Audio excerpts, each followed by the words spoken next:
የኢትዮጵያ የቃኘው ሻለቃ ጦር በተባበሩት መንግስታት ድርጅት ስር ተሰማርቶ በኮሪያ ጦርነት ለመሳተፍ ከጅቡቲ ወደብ የተንቀሳቀሰው ከ75 ዓመታት በፊት በ1943 ዓ.ም ነበር።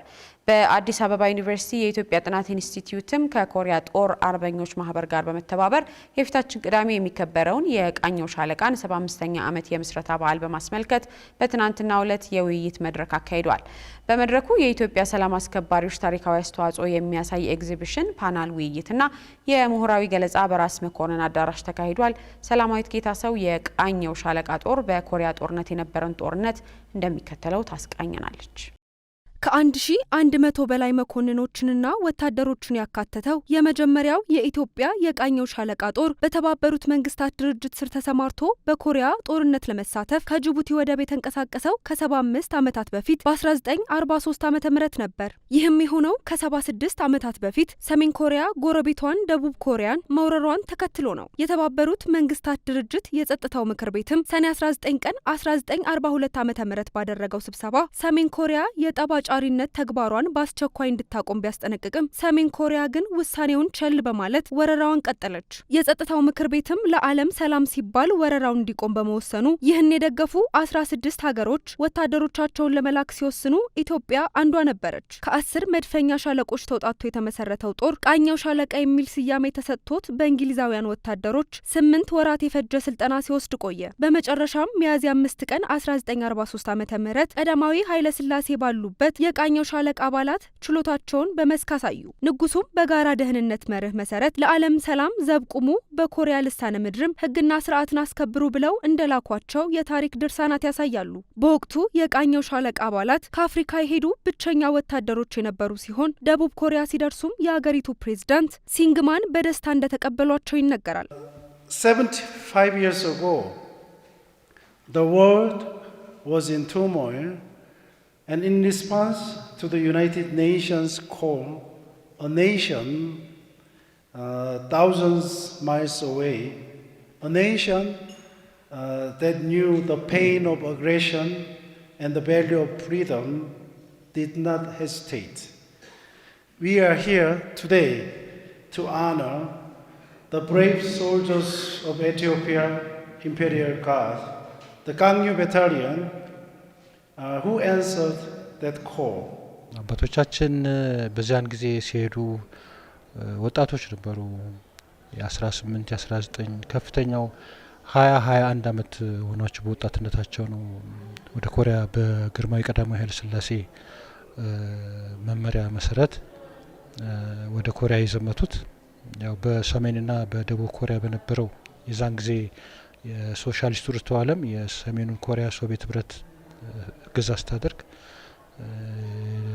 በሁለቱ የፖለቲካ ቅኝት ውስጥ በነበረው ሽኩቻ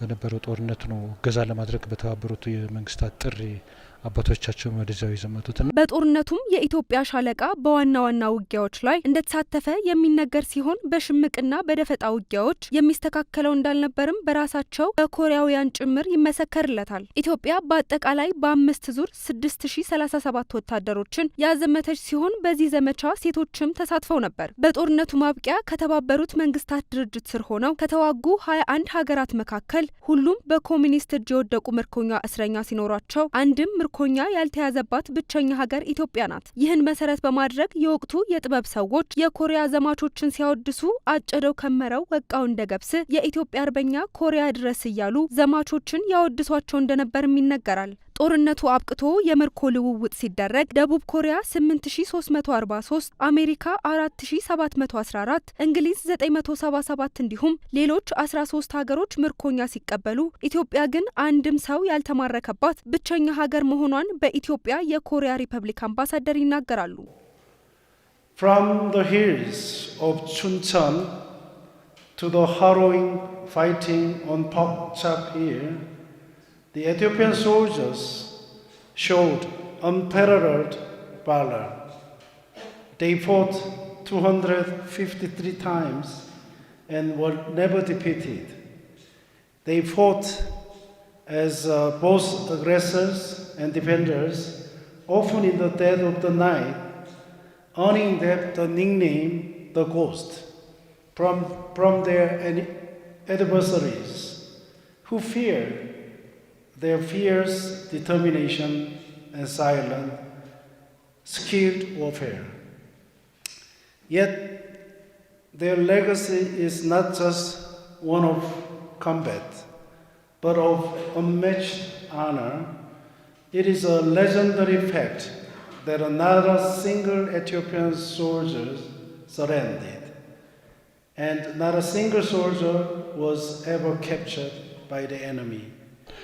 በዛ ዘመቻ አንድም ከዘመቱት ከአባቶቻችን የተማረከ የለም ከቆሰሉት በስተቀር ማለት ነው።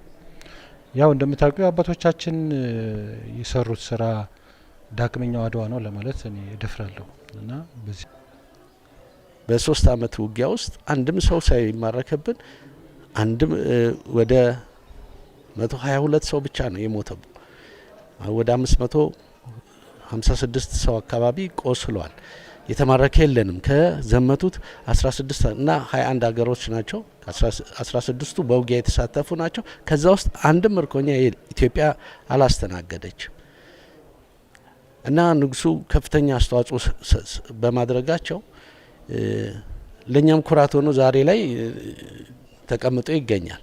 ታዲያ ኢትዮጵያ የተሳተፈችበት ይኸው የኮሪያ ጦርነት በሐምሌ ወር 1945 ዓ.ም በስምምነት ተጠናቀቀ። ከጦርነቱ በኋላ የቃኘው ሻለቃ አባላት ለ3 ዓመታት በኮሪያ ምድር በተባበሩት መንግስታት ሰላም አስከባሪ ኃይል ስር ሰላም እያስከበሩም ቆይተዋል። የቃኘው ሻለቃ አባላት ለመጨረሻ ጊዜ የኮሪያን ምድር የለቀቁት በመጋቢት ወር 1948 ዓ.ም ነበር። በኮሪያ ዋና ከተማ ሲኦል ውስጥ ናምዮንግዶንግ ዩንግሳንጉ በሚገኘው የጦርነት መታሰቢያ ሙዚየም ግድግዳዎች ላይም በጦርነቱ የወደቁ 122 የኢትዮጵያ ወታደሮች ስም በክብር ሰፍሯል። ይህም ለወደፊት የሁለቱ ሀገራት ወዳጅነት ትልቅ አስተዋጽኦ እንዳለው የኮሪያ ዘማች ልጆች ይናገራሉ። ቃኘው ሻለቃ በዘመተበት ወቅት ኮሪያኖች በጦርነት ውስጥ በነበሩበት ሰዓት ኦሬዲ ከባድ ውጊያ ነው ከአባቶች እንደምንሰማው የተደረገው ውጊያ። ኮሪያን ነጻነቷን አውጀው እስከዛሬ ላለው የሁለቱ ሀገር ቁርኝት ከፍተኛ አስተዋጽኦ ነው የተሰራው። የኛንም ኢትዮጵያኖች ጀግንነት ዛሬ ላይ ከትውልድ ትውልድ ቀጥሎ እንዲቆይ ማድረጉ ከፍተኛ አስተዋጽኦ ነበረው።